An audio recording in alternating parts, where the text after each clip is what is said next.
Орган сатыш керек.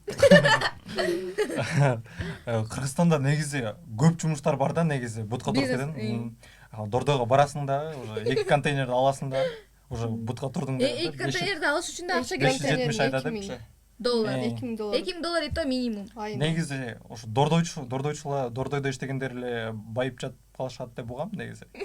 Евразиябы? Азыр соода боюнча мындай Wildberries дегендер чыгып атат го. Кытайдан товар заказ берип, Пиндодо беле? Пиндодо.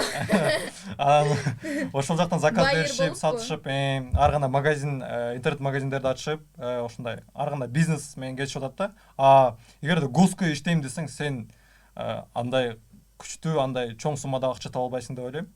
Ошол жеке бизнес азыр, жеке бизнес менен кеткен адамдар уже өнүгүп деген көп акча табышат деп ойлойм Кыргызстанда. Жеке бизнес менен болуп кетишти.